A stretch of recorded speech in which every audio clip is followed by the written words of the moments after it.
Hey everyone, today I want to show you this new 3-inch build that I've been flying. It's called the Speed Racer Twig, and it's by Racer X FPV. It's a brand new product from a new company, and I was actually one of the test pilots, so I've had this a little bit longer than most people. And I've been talking to designer Brian Graves, giving him my feedback, and that was actually a really cool process. He's just a pilot and builder who loves this hobby like I do. And so it's great to see somebody put the level of passion and support into a product that he has. And, you know, it's great to see somebody also seeking out feedback from other pilots to improve the design before ever releasing it. And so that's what's happened here, and I think you'll find that the final product is a pretty nice kit, and that's pretty cool. But the real reason I'm excited about this build is because it flies so good. I have so much fun ripping around in big outdoor spaces with this build. I experimented with different motors and props and found a combination that I really enjoy. In fact, I compare it to my Primo. If you saw my review of this, you know how awesome this thing flies, and you know how much I love this build. And so these two builds are obviously different, but they represent similar flying opportunities to me. Everything I do with the Primo, I can do with the Twig, and that's saying something. The Twig is just a little bit bigger. It's got a little bit more momentum, which could be good or bad depending on what you're trying to do.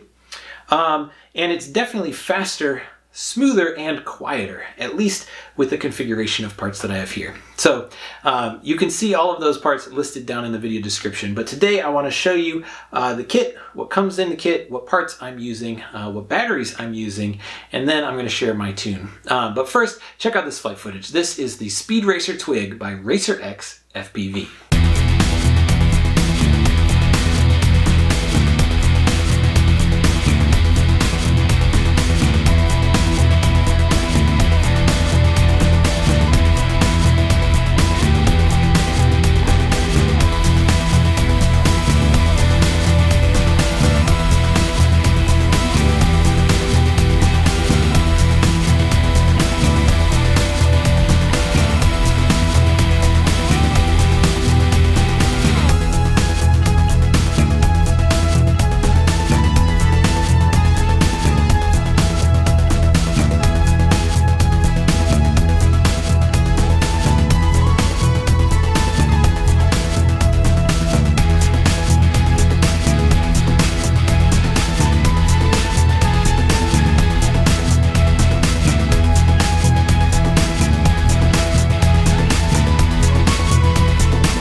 All right, here it is up close. This one was a prototype of the kit, so there are a few small differences, and I'll go over that in a second. But first, I thought I'd give you just a rundown of the components I've got on here.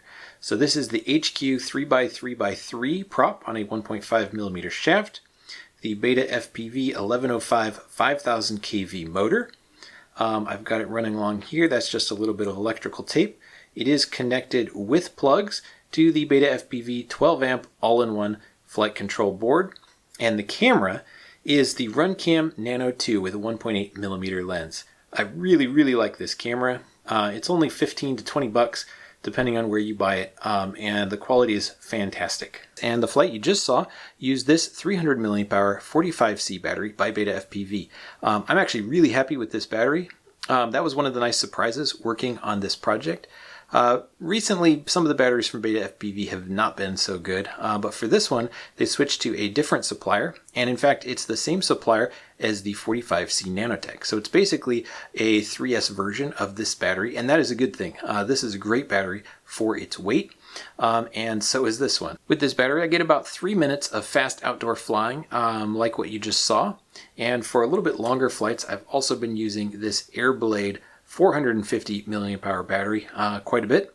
This battery is discontinued, I think, but I'm told that it's just a rebrand of the Tattoo battery of similar specs, so I'll find that and put a link down below if you're interested.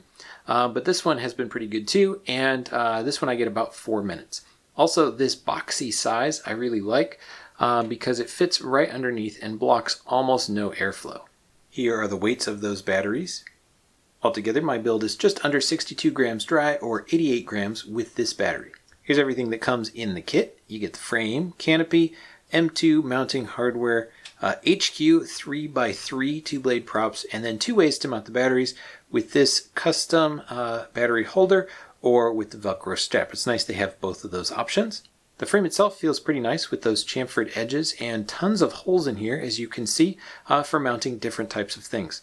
For the motor, it's got the 4-hole pattern, which is what most 11XX size motors use, but it's also got the 3-hole pattern, like the Happy Model 1102 or 1103 motors could use that kind of pattern. In the center, you could do a 16x16 stack, or you could do a Whoop style flight controller pattern there, and those holes also line up with the canopy.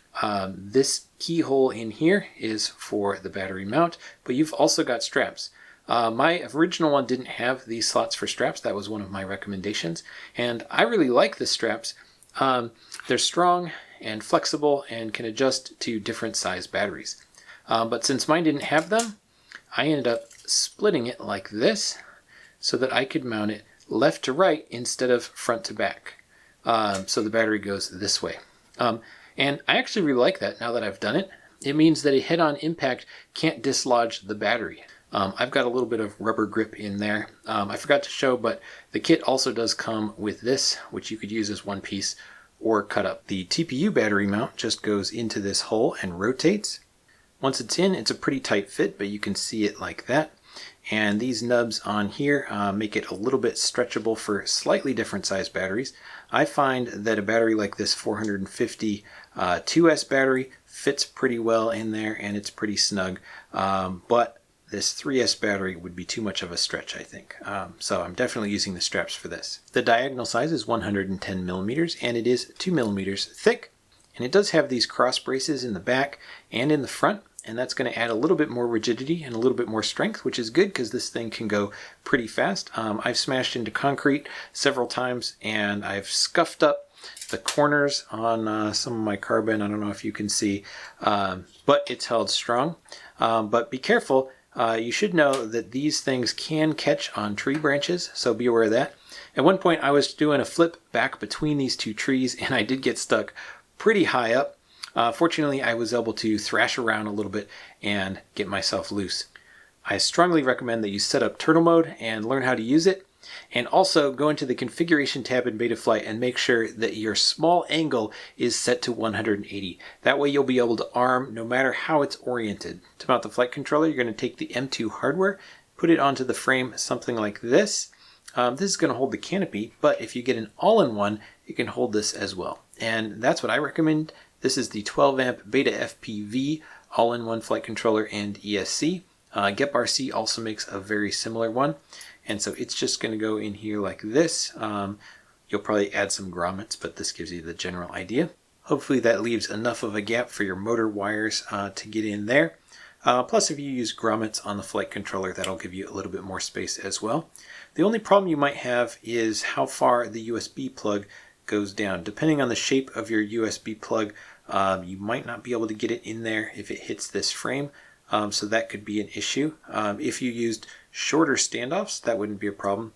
If you wanted to direct solder instead of using the plugs, then you could actually move this way down, and that wouldn't be a problem at all. This is rated for 12 amps per ESC, which is more than enough.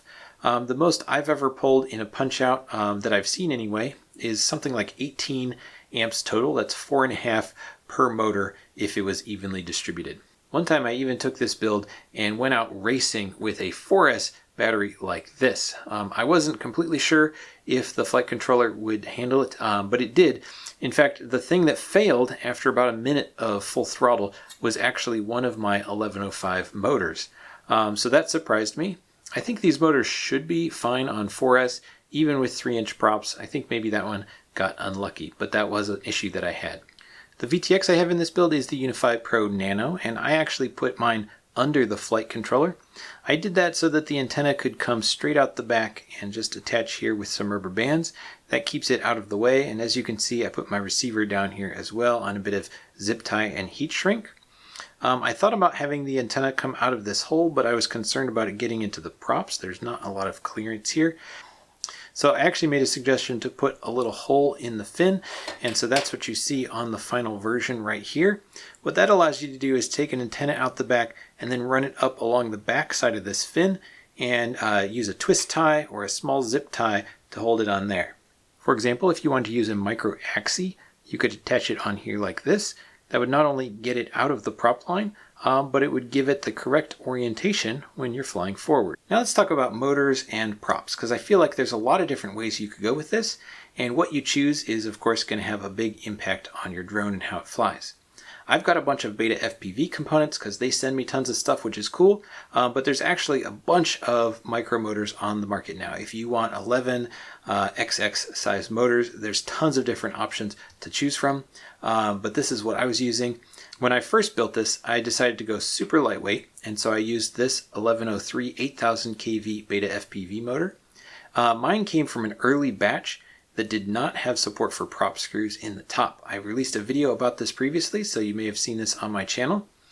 Since it didn't have prop screws, I was using a little bit of floss, and I was using it with this GemFan 2035 prop.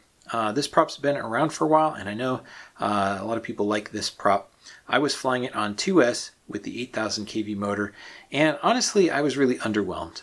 It just didn't have the power that I expected. It couldn't fly the way that my Primo did, for one thing, but then I tried it on 3S, and on 3S it was fast, but it just had really bad vibrations and I just couldn't tune them out. That was with this prop. And then I switched to the HQ 3x3. This one was smoother, quieter, and just had way more thrust on 2S running 8000 kV. It was just immediately obvious. So I really liked this combination, 1103 8000 kV 3x3 prop on 2S. On 3S it was crazy fast, but it did draw a lot more amps, and I got a lot of voltage sag doing that. Unfortunately, I didn't have this combo for very long before I had a crash against concrete, which actually broke the shaft on one of my motors. You can see that motor here. So I got kind of unlucky with that. This motor, because it has a C-clip on the top, that C-clip goes into a groove, and the groove makes the shaft weaker at that point. Plus, prop screws normally add a little bit of strength because they help hold the prop and they help distribute the force into the bell and not just right on the shaft. And so that ended up being a weak point on this design. Based on early feedback, Beta FPV changed the design. If you've got this motor, it probably looks like this, and you do have the option of using prop screws. So I don't think you need screws like this in a Whoop style frame, but on a build like this, I would definitely recommend using them. After breaking that shaft, I decided to switch to these 1105 5000 kV motors, which is what's on here. I chose this over the 6000 kV version because it's got the nice flexible wires that are already long enough. And of course on 2S it wasn't as powerful, but on 3S it was really fantastic and way more efficient than the 1103.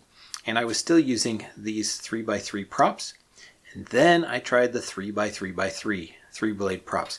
And so this has been my favorite combination. Moving to the tri-blade props made it even quieter because these props can spin at lower RPMs to give you the same thrust. And it was still just as smooth, but it had more grip around the corners. In general, I would recommend that if you're using a motor like an 1102 or 1103 with a small stator size, then you might want to go with 2-blade props or a prop with a more shallow pitch. And if you've got a larger motor like the 1105s or 1106s, you might want to try out the 3 blades. This prop is actually new. It's an HQ 3x2.